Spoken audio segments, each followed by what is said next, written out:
बूढ़े बैल का नसीब।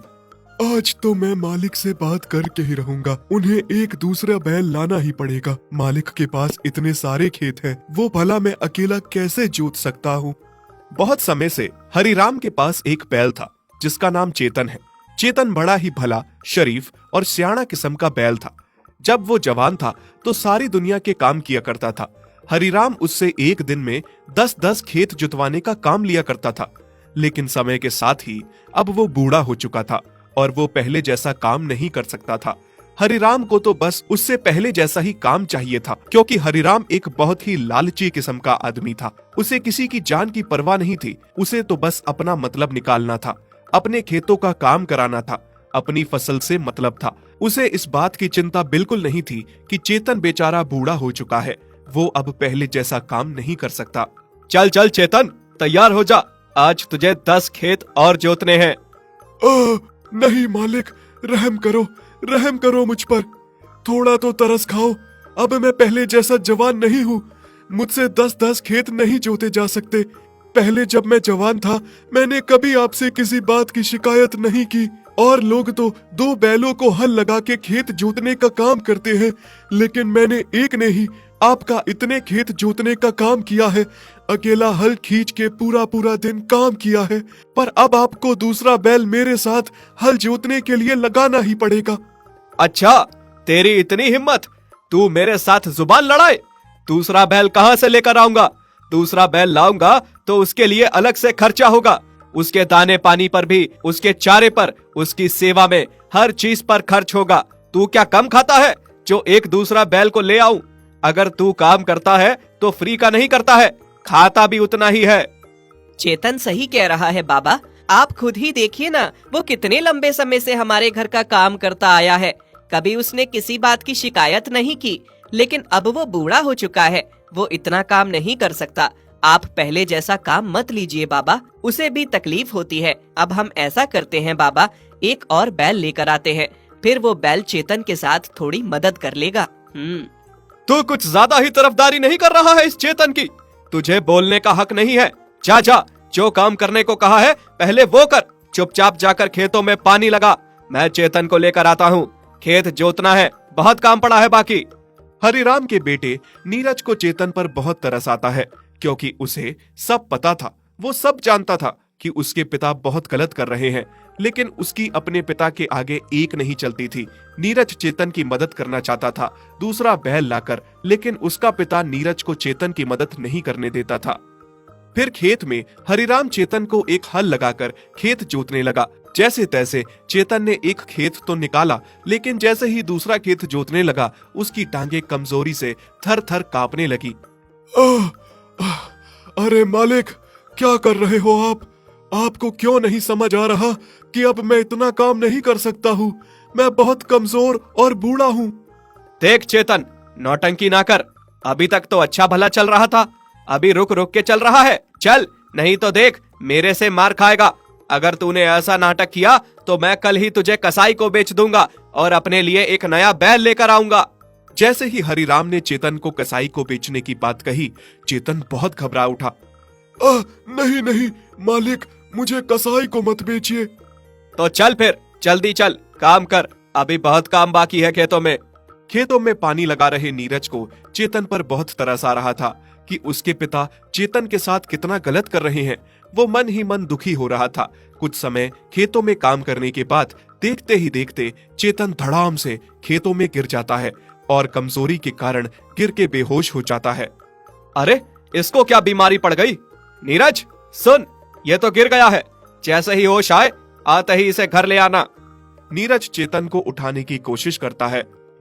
चेतन, उठो उठो, क्या तुम पानी पियोगे? ये लो, थोड़ा सा पानी पी लो, जिससे तुम्हें होश आ जाएगा। नीरज चेतन को पानी पिलाकर होश मिलाकर घर आ जाता है। हाँ तो चेतन, इतने सालों में मुझे नहीं लगा था कि तुम बूढ़े हो गए हो, लेकिन आज सच में मुझे लग रहा है कि तुम बूढ़े हो गए हो। अब तुम कोई काम नहीं कर सकते, तुम किसी काम के नहीं रह गए हो। मुझे अब दूसरा बैल काम के लिए लाना ही पड़ेगा, और मैं तुम्हें मुफ्त का फ्री में यहाँ पर नहीं पाल सकता। मैंने तुम्हें बेचने की बात कर ली है। थोड़े दिनों में ग्राहक आता ही होगा और वो तुम्हें आकर ले जाएगा। नहीं मालिक, नहीं, रहम कीजिए मुझ पर, मुझे ना बेचिए। बस मेरे उन दिनों को याद करके मुझे रख लीजिए। मैंने आपके खेतों में शिद्दत से दिन रात काम किया है। एहसान फरामोश, मैंने क्या तुम्हारे लिए कम किया है? जितना मैंने तुम्हें खिलाया पिलाया है, किसी दूसरे घर में होते तो आज तक तुम मर चुके होते। हरिराम अपने लिए एक जवान और नया बैल लेकर आता है। वही चेतन की जगह पे उसे रखता है, खूब खिलाता पिलाता है और चेतन को बाहर ठंड में बांध देता है और ना उसे चारा देता है ना पानी। चेतन अपने मालिक से बहुत दुखी था कि उसने अपने मालिक के लिए इतना कुछ किया और वो सब भूलकर अंत में जाकर उसके साथ ये सब कर रहा है। मालिक, आप इतने खुदगर्ज हैं, मुझे नहीं पता था। आज आपने एक नया और जवान बैल लाया, उसे अंदर बांध दिया और मुझ पर इतना भी तरस नहीं है, मुझे ठंड में बाहर बांध दिया और फिर ना पानी दिया ना चारा। क्या हम जानवरों की बस यही औकात है? बाबा, आप ये क्या कर रहे हो? नया बैल आने से आपने चेतन को बाहर बांध दिया, हालांकि अंदर जगह भी थी उसको भी अंदर बांधने के लिए, पर आपने उसे बाहर बांध दिया। इतनी ठंड में ना उसे खाना दिया ना पानी दिया।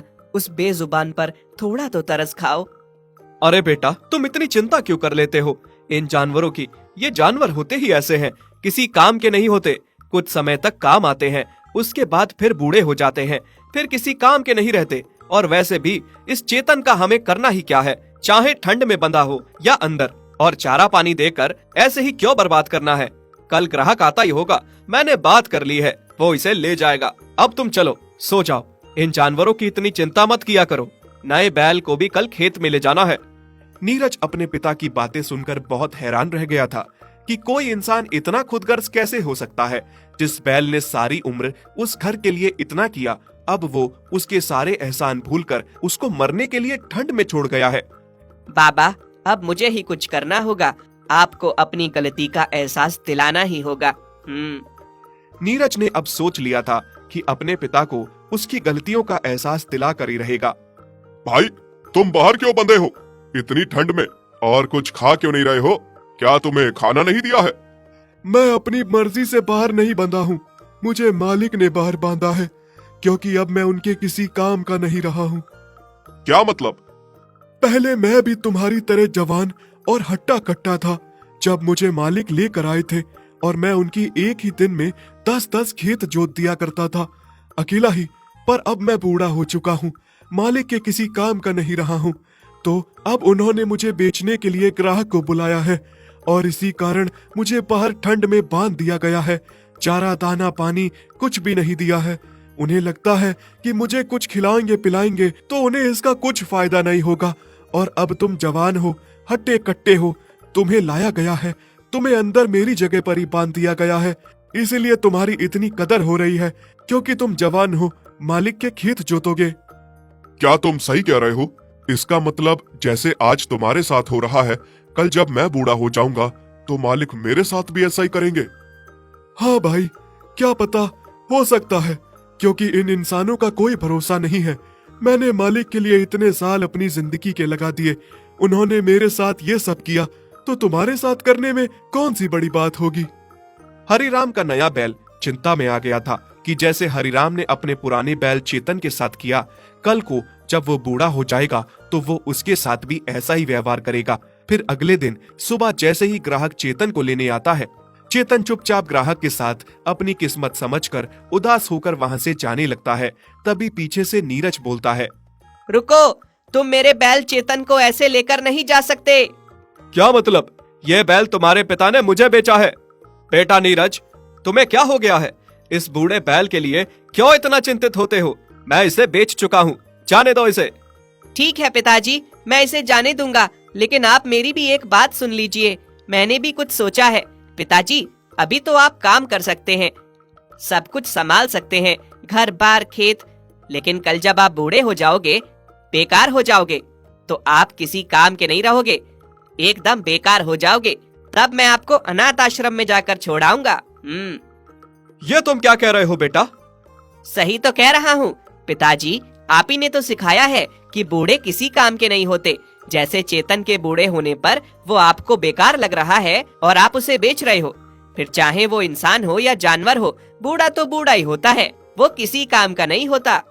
ये सब सुनकर हरिराम बहुत शर्मिंदा हो जाता है और सोचता है कि इतनी छोटी सी उम्र में उसके बेटे ने उसकी आंखें खोल दी और उसे गलत करने से रोक दिया। बेटा, आज तुमने मेरी आंखें खोल दी।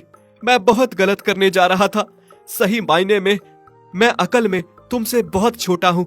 इतनी छोटी सी उम्र में तुमने मेरी आंखें खोल दी। और चेतन, मुझे माफ कर दो, मुझे क्षमा कर दो। कितना गलत था मैं। तुम्हारे एहसानों को भूलकर तुम्हारे साथ इतना गलत करने जा रहा था। आज अगर मेरा बेटा नहीं होता तो मेरी आंखें नहीं खुलती और मैं कितना बड़ा पाप कर बैठता। मुझे माफ कर दो। हरिराम की आंखें खुलने के बाद वो कहता है कि उसे चेतन को नहीं बेचना है और वो चेतन को अपने पास ही रख लेता है। चेतन, अब तुम कहीं नहीं जाओगे, तुम यही रहोगे मेरे पास। जिस तरह से तुमने सारी उम्र मेरे लिए इतना किया है, अब मेरा कर्तव्य बनता है कि मैं तुम्हारी सेवा करूं। मुझे अपनी सेवा करने का मौका दो। मालिक, मुझे बहुत खुशी है कि आपको समझ में आ गया कि हम जानवरों में भी जान होती है, हमारे अंदर भी दिल होता है, हमें भी अच्छे बुरे की पहचान होती है और हमें भी तकलीफ होती है। मैं धन्यवाद करता हूँ छोटे मालिक का कि उन्होंने आपको इस बारे में एहसास दिलाया। नहीं चेतन, तुम मेरा धन्यवाद मत करो, ये तो मुझे करना ही था। तुमने हमारे लिए इतना कुछ किया है तो हमारा कर्तव्य नहीं बनता क्या तुम्हारे लिए? अगर तुमने हमारे लिए कुछ भी नहीं किया होता तो भी हमारा कर्तव्य बनता कि हम तुम्हारी सेवा करें बुढ़ापे में। इस तरह से हरिराम चेतन को वापस रख लेता है और बुढ़ापे में उसकी खूब सेवा करता है। दोस्तों, इस कहानी से हमें यह सीख मिलती है कि बूढ़ा चाहे किसी का भी हो, इंसान का हो या जानवर का हो, बूढ़े होने पर किसी की महत्वता कम नहीं होती। अगर हम उसकी जवानी में कदर करते हैं तो बुढ़ापे में भी हमें उसको उतना ही सम्मान देना चाहिए। अगर आपको हमारी ये वीडियो अच्छी लगी तो प्लीज़ हमारे फेसबुक पेज को लाइक, शेयर, कमेंट और फॉलो ज़रूर करें।